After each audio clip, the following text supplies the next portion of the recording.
가벼운 우리 영혼을 그래도 주님 사모하고 예배드리기 위해서 모인 이 자리가 우리들로 하여금 더욱 거듭나게 하여 주시옵고 새롭게 하여 주시옵소서. 주님의 오묘하고 귀한 말씀을 바람소리처럼 기쁜 걸 부르지 말고 우리 가슴속에 우리 영혼 저 깊은 곳에 주님의 진리와 사랑을 간직하는 그런 시간이 되게 하여 주시옵소서. 영적으로 우리는 너무나 모자릅니다. 너무나 부족합니다. 그럴수록 주님께 매어달리고 찬양하고 얘기해야 되는데 저희들 인생 늘 사탄의 유혹을 받으면서 다른 쪽으로 흘러가는 수가 많습니다. 주님, 오늘의 이 예배가, 이 말씀이 우리로 하여금 더욱 새로운 영혼으로 새겨질 수 있는 그런 시간이 되게 하여 주시옵소서.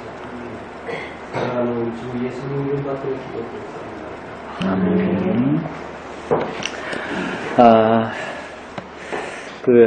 오늘 우리 124문답입니다. 셋째 강구죠. 저기 하이델베르크 요리문답 123문답 셋째 강구입니다.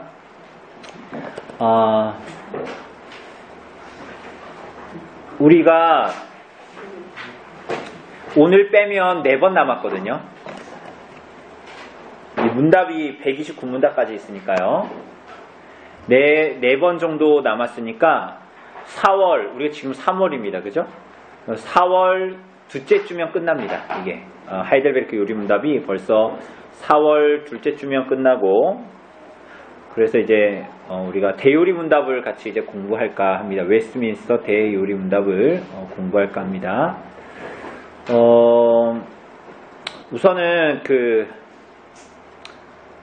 집사님들이 시간이 되고 그러면 4월 둘째 주에 우리가 129문답이 끝나니까요. 4월 셋째 주에 우리가 같이 예배를 드리고 봄소풍을 가든가 소풍을 가든가 아니면 우리가 토요일 주일 이렇게 시간을 잡아서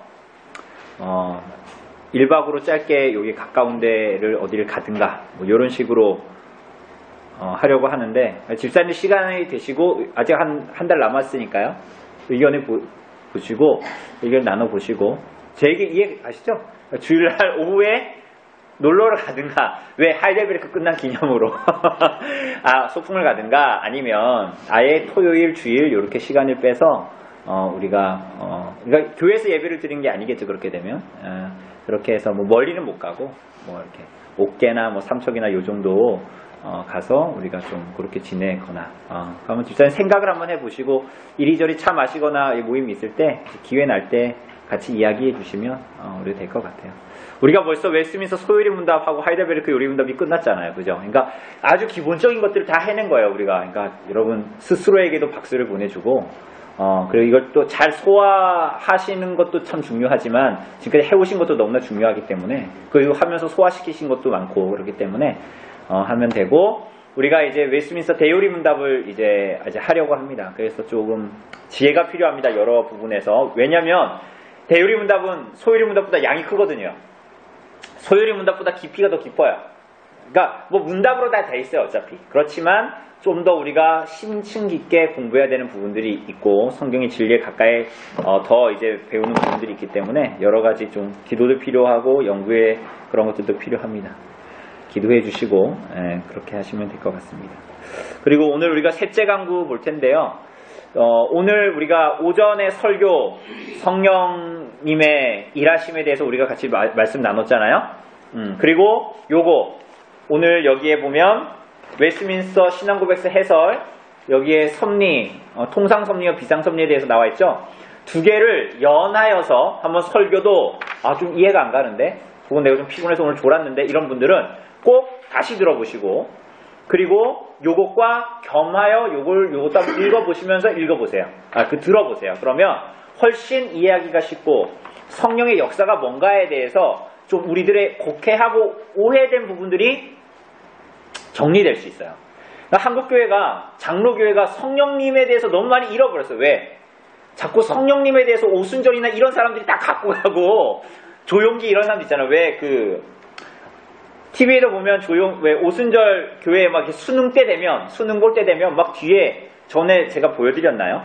등 뒤에 번호가 다 붙어 있어. 학부모들이. 그리고 막 기도하고 있어요. 그러니까 자기 애들 위해서 기도하는 거예요, 그게 다. 근데 그런 오순절이나 그런 개통에 너무 성령의 일하심이 곡해되고 오해된 부분들을 너무 많이 얘기하기 때문에 오히려 장로교는 성령님에 대해서 얘기도 안 하고 꺼내놓지도 않고. 근데 그게 아니란 말이에요. 원래 하나님은 삼위일체 하나님이시고 성부, 성자, 성령 하나님이시기 때문에 성령에 대한 바른 이해가 꼭 필요합니다. 그래서 오늘 여기 주보에 나와 있는 요 섭리에 대한 부분들, 그리고 말씀 나눴던 요한복음의 그 16장의 그 성령님의 보혜사 성령에 대한 부분들을 꼭 들어보시고, 중요한 부분이기 때문에 그래요. 그러니까 절 소화를 시키시는 부분이 필요합니다. 우리가 예수님에 대해서는 사실 많이 오해 안 하잖아요. 그러니까 어느 정도는. 근데 성령님에 대해서는 너무 오해가 많아요. 그러니까 꼭 들어보시고 이해하시고 넘어가시고, 그 주중에 모임할 때도 꼭 한번 잘 이제 다루어 보시고 그렇게 하면 될 것 같습니다. 자, 세 번째 강구입니다. 주기도문이죠. 그죠? 그래서 124문답에 보면 셋째 강구는 무엇입니까? 이렇게 나옵니다. 한번 읽어보죠. 시작. 뜻이 하늘에서 이룬 것 같이 땅에서도 이루어지리라로 이러한 강구입니다. 우리와 모든 사람들이 자기 자신의 뜻을 버리고 유일하게 선하신 주님의 뜻에 불평 없이 순종하게 하옵소서. 그리하여 각 사람이 자신의 직분과 소명을 하늘의 천사들처럼 즐거이 그리고 충성스럽게 수행하게 하옵소서. 네. 오늘 셋째 강구는 뜻이 하늘에서 이룬 것 같이 땅에서도 이루어지다라는 것인데요. 어렵지 않습니다. 그 아래 설명이 딱 나오죠. 우리와 모든 사람들이 자기 뜻을 어떻게 한다? 버린다. 우리가 기도할 때는 자꾸만 누구의 뜻을 강구한다고 기도한다고 생각해요. 우리가 원하는 걸 기도하는 생각하잖아요. 그런데 그게 아니에요. 주님께서 우리에게 가르쳐주신 기도의 샘플은 뭐냐면 자기의 뜻을 버리게 되는 거예요. 자기를 부인하게 됩니다. 그리고 하나님의 선하신 뜻에 불평 없이 뭐하게? 순종하게 해주십시오라는 기도라는 거예요. 이 기도에 대한 내용은 이걸 잘 알면 어떻게 될까요? 우리 기도가 어떻게 해야 되는구나 라는 것을 알게 되는 거죠. 이어서 뭐라 그럽니까? 그리하여 각 사람이 자기 직분과 소명, 자기 부르심을 즐거이 수행하게, 충성스럽게 수행하게. 누구처럼? 하늘에 있는 천사들처럼. 천사들이 여러분과 저처럼 불평하면서 순종할까요? 그죠? 하늘의 천사들은 안 그렇잖아요. 그죠? 참 이상하지 않아요? 그런데 하늘의 천사들에게는 복음 전도의 사명을 맡기지 않으셨어. 훨씬 잘할 것 같은데. 그죠? 그러니까 하나님께서 우리를 굉장히 독특하게 지으신 거예요. 인간을 유일무이하게 지으신 거예요. 그러니까 여기에 보면 각 사람이 자신의 직분과 소명을 따라서 하늘의 천사들처럼 즐거이 충성스럽게 수행하게 해주십시오. 이런 기도입니다. 자, 오직 주님의 뜻만 선하십니다. 있습니다. 예, 우리 손집사님 한번 읽어주세요. 주기도문의 세 번째 강구는 기도의 본질이 무엇인지 알려줍니다. 주님의 뜻을 이루는 것이 그것입니다.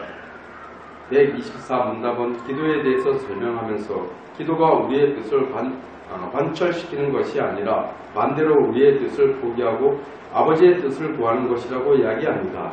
하나님 나라의 백성이 된다는 것은 하나님의 통치 아래 살겠다는 뜻입니다. 따라서 하나님 나라가 이 땅에 임하기를 원합니다. 라고 기도하면서 정작 삶에서는 자신의 뜻을 고집하는 사람은 앞뒤가 맞지 않는 기도를 하는 것이라고 할 수 있습니다. 네, 요게 근데 핵심인데요. 기도가 우리 뜻을 관철시키는 것이 아니에요. 그러니까 어떤 사람들 자꾸만 이렇게 얘기해요. 전에도 얘기했다시피 기도하면 기도 응답이 될 때까지 계속 기도하죠. 때 쓰죠. 그런데 그걸 자꾸만 이상하게 표현하죠. 뭐라고 표현해요? 기도가 쌓여야 된다. 뭐 이런 식으로 해요. 그 때 쓰는 거죠. 때 쓰는 거지. 기도가 쌓이는 게 아니라 때 쓰는 거니까 하나님이 여러분 우리가 소리 지르면 하나님께서 들으세요. 조용히 기도하면 하나님께서 들으세요. 시끄럽게 기도하면 들으세요. 차분하게 기도하면 들으세요. 그 상관없잖아요. 그죠?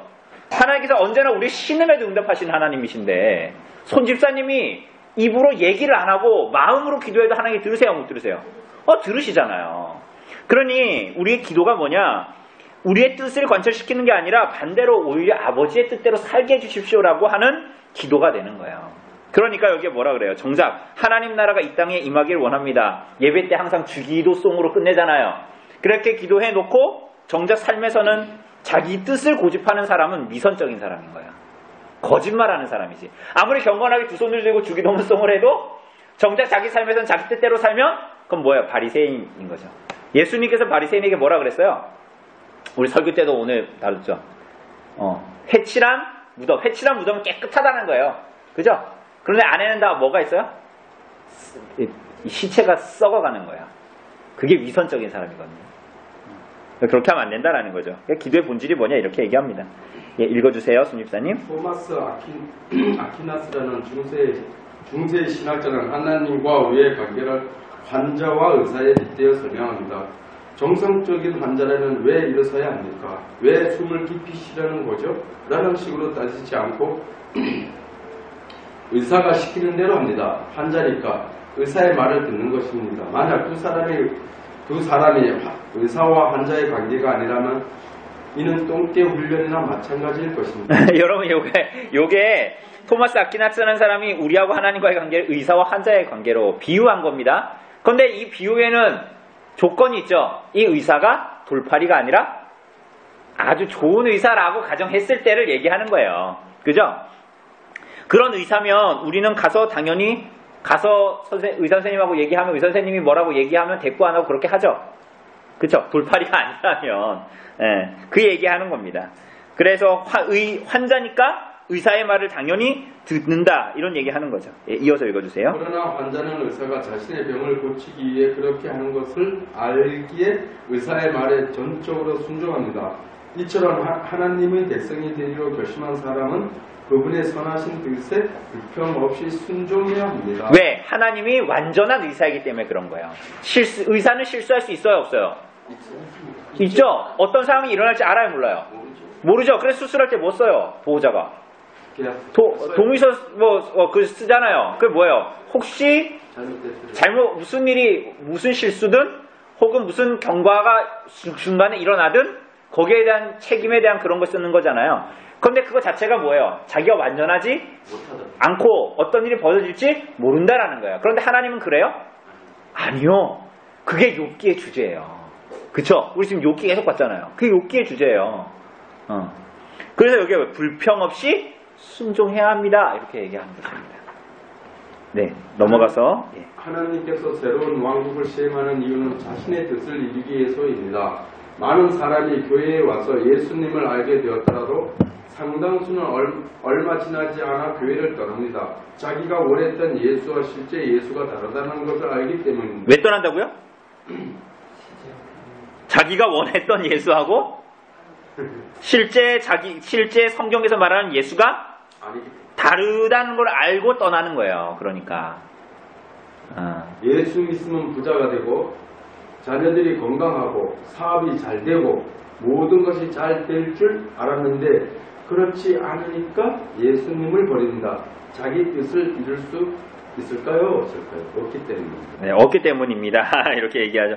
그러니까 그런 일이 내가 부자가 되고 교회 다니면은 자녀들이 더 건강해지고 사업이 잘 될 줄 알았는데 그렇지 않으면 어떻게 하는 거예요? 예수님을 버리는 거야. 우리가 오늘 말씀에서 본 것처럼 제자들처럼 하나님의 영광, 하나님의 말씀, 하나님의 어떠한 분이시라는 그 믿음에 그들의 목적이 있는 것이 아니라 거기서 겉으로 봤을 땐 그런 것 같지만 사실은 자기 몰입, 자기가 어떻게 되고 여기에 다 관심이 있는 거야. 그걸 여기서 표현하기는 자기가 부자 되고 자기가 잘 되고 자녀들이 건강하고 사업이 잘 되고 이런 데 초점이 돼 있는 거죠. 그러니까 우리가 구원받기 전에는 누구 뜻대로 살아요? 내 뜻대로 살죠? 맞잖아요. 그런데 구원받은 후에는 누구 뜻에 갈등하죠. 누구 뜻과 누구 뜻에서 갈등해요? 개인과 하나님의 뜻과 내 뜻과 갈등하는 거예요. 그런데 우리가 어둠에 있을 때, 세상에 있을 땐 그런 생각 해야 하네요. 안 하죠. 내 뜻대로 살. 그래서 세상은 예수 믿는 사람들 보면 어리석은 거예요. 왜? 야, 계속 그냥 그렇게 놀면 되지. 뭘 그렇게 살아. 주일날에 뭐 문 열면 되지. 가게 문 왜 닫아. 이게 바보 같은 짓을 하네. 주일날 열면 돈 더 잘 버는데. 이런 식으로 생각하는 거예요. 그죠? 자신의 뜻을 스스로 이루시는 하나님. 네, 우리 김 집사님 이어서 읽어주세요. 이스라엘 백성은 나라를 잃고 그때 왕을 기다리며 하나님의 나라가 이 땅에 임하시기를 원합니다라고 기도했습니다. 그러나 그들은 하나님이 보내신 왕을 부정하며 심지어 죽이고 말았습니다. 왜 이런 현상이 벌어졌을까요? 왕이 왔는데 자신들이 원하는 것을 해주지 않았기 때문입니다. 그들은 이렇게 생각했습니다.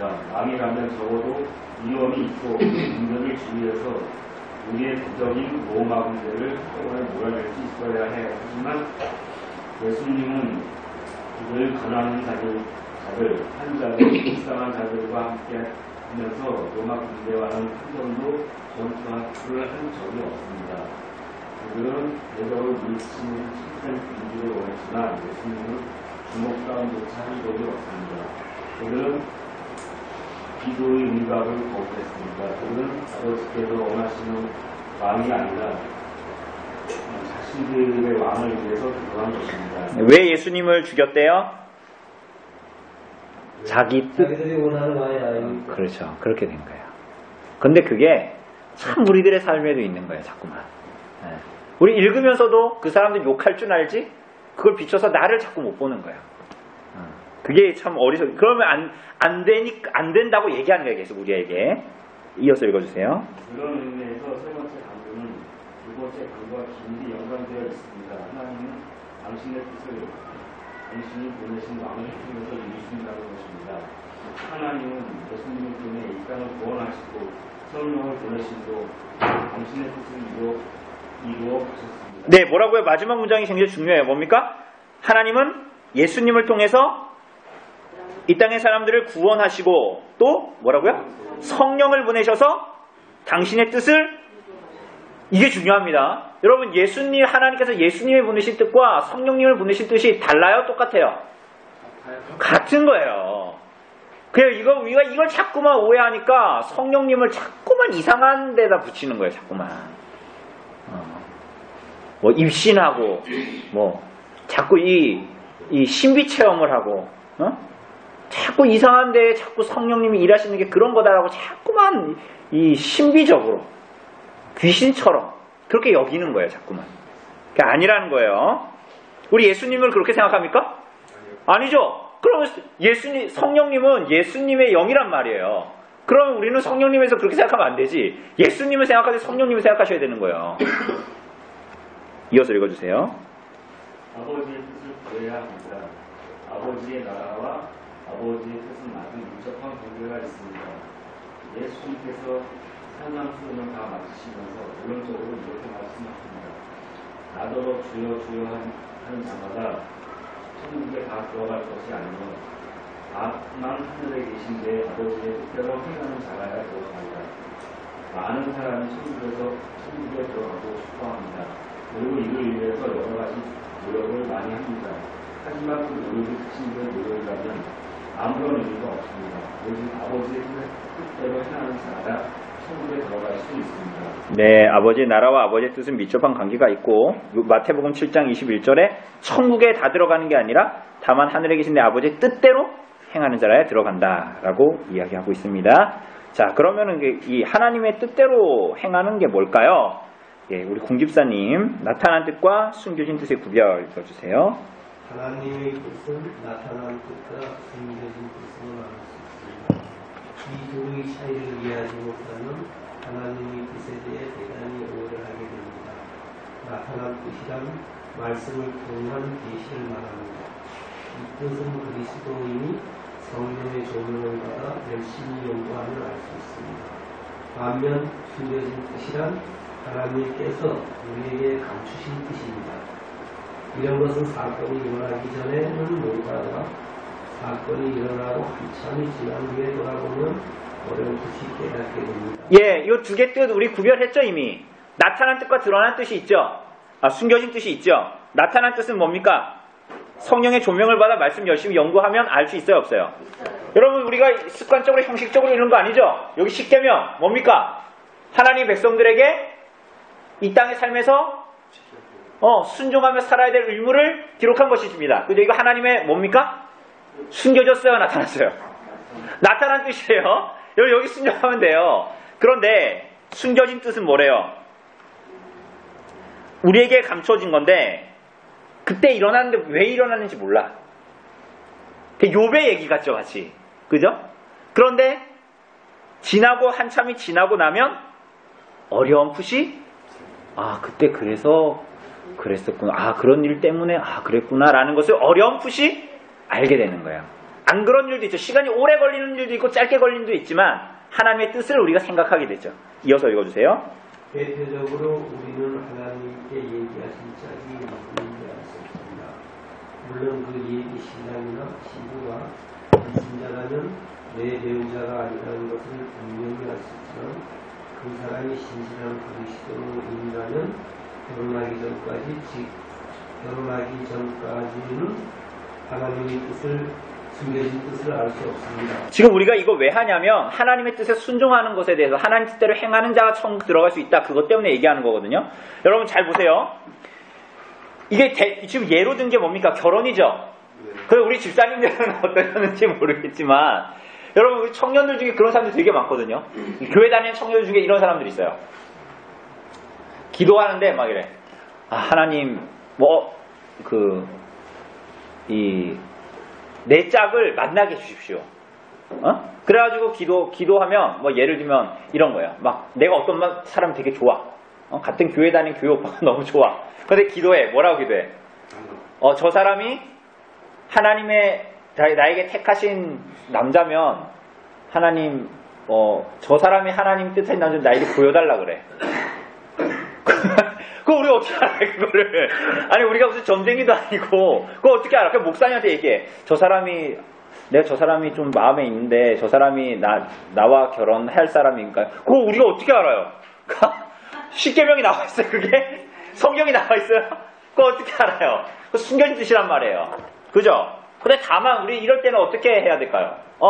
저 사람이 불신자가 아니고, 하나님을 신실하게 믿는 사람이고, 그리고 일반적인 삶의 어떤 상황들을 보면 열심히 일을 하고 그러면은 그리고 내 마음이 저 사람이 동해 저 사람이 좋아.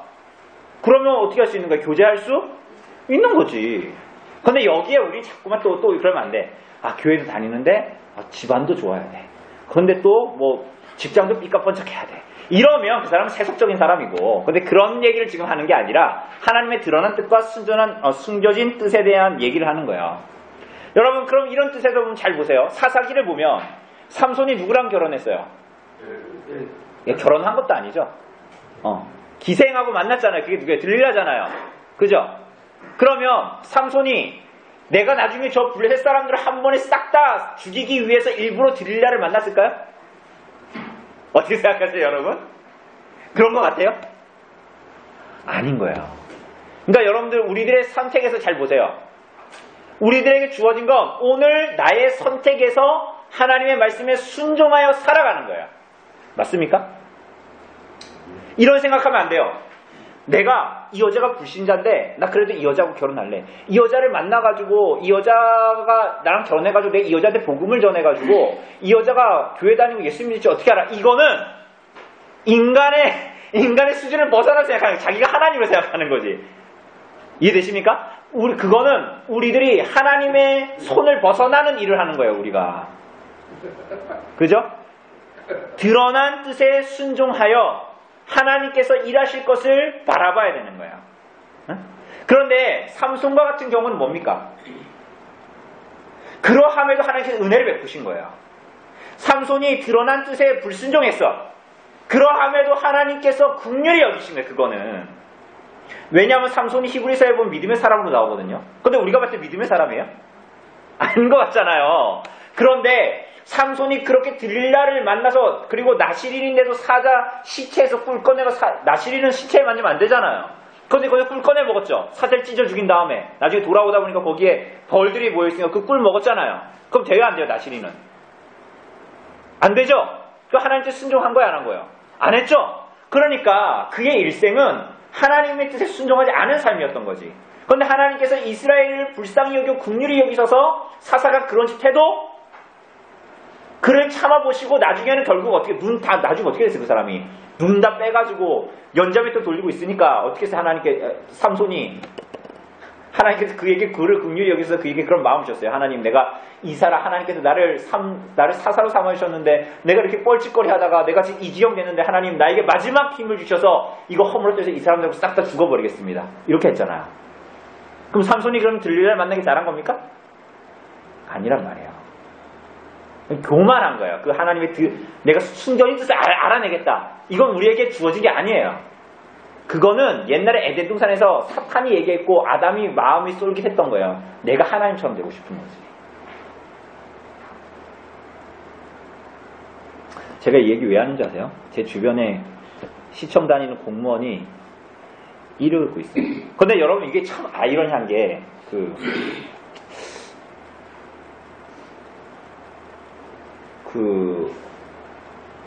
이렇게 하는 것이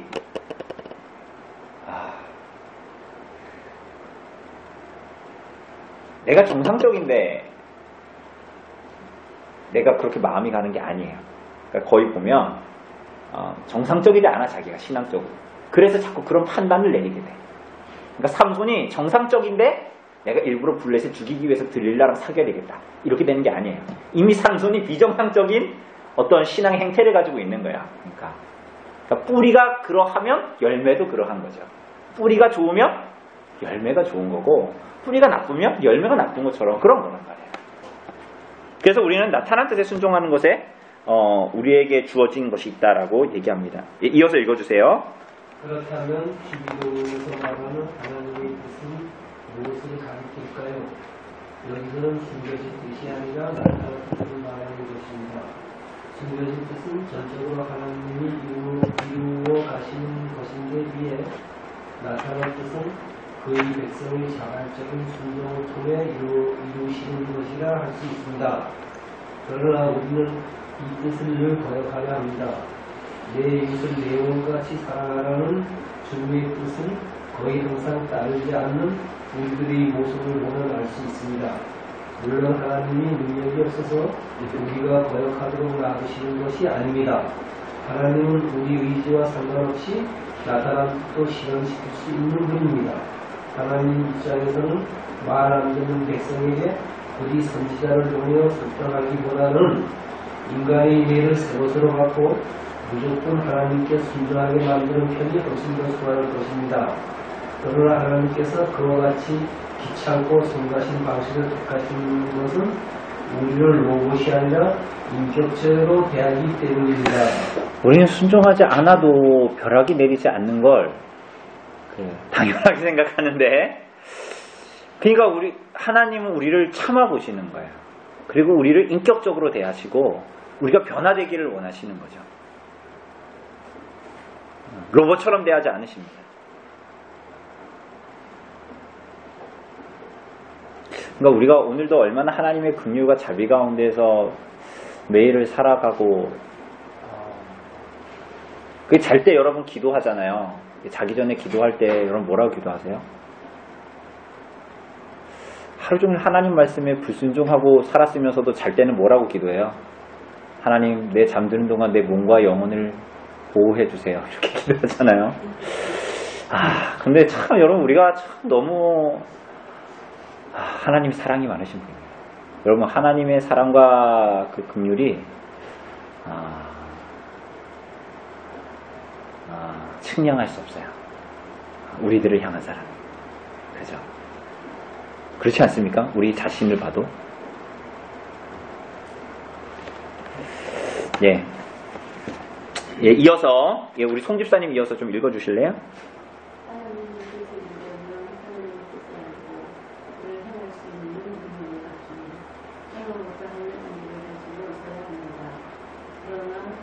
전적으로 타락한 우리는 하나님의 뜻을 알지도 못하고 안다 하는데 하나님의 능력과 의지가 없습니다. 그런 점에서 당신의 뜻이 이루어지기를 원합니다. 라는 기도는 우리로 하여금 하나님의 뜻을 알게 하시고 그 뜻을 행할 수 있는 능력과 의지를 주시옵소서 라는 의미의 기도라고 할 수 있습니다. 네, 우리 오늘 오전에 봤다고 그랬잖아요. 전도의 사명이 복음 전파의 사명이 우리에게 주어졌는데 그거 우리가 스스로 할 수 있다고요? 그래서 우리가 그 일을 하는데 성령께서 우리를 도와주세요 이렇게 하는 겁니까? 우리 일하는데 내가 할 수 있지만 조금 더 도와주세요 이러는 거야? 아니죠. 반대라 그랬잖아요. 성령님께서는 일하고 계십니다. 근데 우리는 그 일의 도구로 사용되어지기를 원하는 거지. 우리가 주체가 아니라 성령 하나님이 주체예요. 언제나 구속의 역사도 여러분들이 먼저 예수님을 달라 그래 십자가 못 박게 해주세요 이렇게 기도했습니까? 그런 적 없잖아요. 하나님께서 우리들을 사랑하셔서 구속하기를 원하신 거지. 그래서 우리가 다만 기도할 때 우리로 하여금 하나님의 뜻을 알게 하여 주시고 또한 그걸 안다 해도 우리는 순종할 수 없으니 우리의 능력과 의지를 주십시오 라고 기도하는 것입니다. 예, 이어서 읽어주세요. 여러분이 남은 문제에 나왔습니다. 우리 안에 제 문제가 해결되지 않는 한 하나님의 뜻을 안다고 해서 그것을 문제를 이룰 수가 없습니다. 제 문제는 우리 힘으로 어떻게 할 수가 없습니다. 결국 그것밖에 없습니다. 매 순간 그리스도의 십자가를 의지하여 하나님께 나아가야 합니다.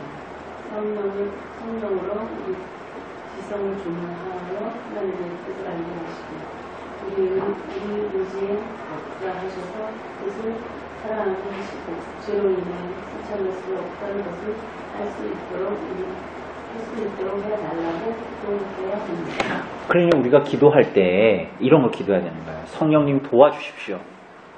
내가 하나님 말씀 아무리 들어도 순종할 수가 없습니다. 하나님 이런 부분이 있으면 내 삶에 내가 이게 해결되어지지 않고 내가 이거 포기가 되어지지 않는데 하나님 성령님 도와주십시오. 내 마음을 변화시켜 주십시오. 내가 할 수 있게 해주십시오. 이렇게 성령님께 도움을 요청하는 거예요. 그러니까 성령을 구하는 거죠, 그게. 그죠? 그 성령을 구하는 건 여러분 색깔이 눈이 녹색으로 변하거나 몸이 입신을 하거나 막 나도 모르는 말들을 하거나 그런 게 아니라는 거예요. 그쵸? 예, 넘어가서 예, 우리가 구한 것이 하나님의 뜻과 다르면 어떻게 될까? 라는 것인데요. 이거 다 읽을 필요는 없고요. 맨 마지막 문장만 한번 읽어보면 될 것 같아요. 허집사님 맨 마지막 문단 한번 읽어보실래요? 우리는 선천적으로. 예. 우리는 선천적으로 기도하기 전에 우리 기도가 앞서고 우리 뜻에 앞섭니다. 기도를 들으시는 분이 누구신가? 그분이 어떤 뜻을 가지고 계시고 어떤 뜻을 이루어가기를 원하시는가에 대해서는 상대적으로 가르치시니 바랍니다. 예수님처럼 우리 뜻과 태도를 내려놓고 하나님 아버지의 뜻을 간구하시기를 바랍니다. 네, 예수님이 어떤 이런 면에서 우리들의 샘플이죠. 예수님께서도 쉽게 얘기하면 자기의 영광을 버리고 하나님의 영광을 구하셨습니다. 그죠? 그 위에 문단에 보면 마태복음 26장 39절 42절 예수님의 기도 나오죠? 근데 예수님께서 뭐라 그러셨어요? 고난을 앞두고 내 아버지여 만일 할만하시거든 이 잔을 내게서 지나가게 하옵소서. 그러나 나의 원대로 마옵시고 아버지의 원대로 하옵소서. 내 아버지여 만일 내가 마시지 않고는 이 잔이 내게서 지나갈 수 없거든 아버지의 원대로 되기를 원합니다. 우리는 어떻게 기도해요? 이 잔을 내게서 지나가게 하옵소서. 이 잔을 내게서 지나가게 하옵소서. 그리고 이거를 계속 하는 거지. 이 잔을 내게서. 그리고 나는 이제 그거를 수고하기 싫은 거야. 대가를 지불하기 싫은 거지. 이 잔은 내가 마실 수 없습니다. 옆에 있는 저 권사가 먹게 해주십시오. 옆에 있는 저 집사가 먹게 해주고 나에게는 오지 않게 해주십시오. 이렇게 기도하죠. 그리고 그걸 계속 기도를 쌓아야 된다고 생각하는 거지. 그래서 우리의 기도의 샘플은 뭐예요? 예수님이시잖아요. 그래서 주기도를 가르쳐 주신 거예요. 이 잔을 내게서 지나가게 하시지만 하옵소서. 그러나 나의 원대로 마시고 아버지의 영광이 드러나도록 하십시오. 아버지의 뜻이 드러나게 해주십시오. 라고 기도하신 거예요. 그러므로 우리들의 기도가 예수님의 기도를 따라가고 예수 그리스도를 닮아야 되는 거예요. 우리가 그렇게 성령으로 말미암아 그리스도를 닮아갈 때 우리가 오늘 나눴던 고린도후서의 말씀처럼 우리가 점점 그리스도를 닮아져 하나님께 영광을 돌리게 되는, 예수 그리스도의 영광을 돌리게 되는 것입니다. 그 내용을 우리가 이제 이야기하고 있는 것입니다. 네, 이렇게 해서 우리가 124문답 셋째 강구 뜻이 하늘에서 이룬 것 같이 땅에서 이루어지다라는 것을 함께 나누었습니다. 질문 있으십니까? 혹시 뭐 오늘 이 요리 문답뿐만이 아니라 오늘 설교도 괜찮고요. 네.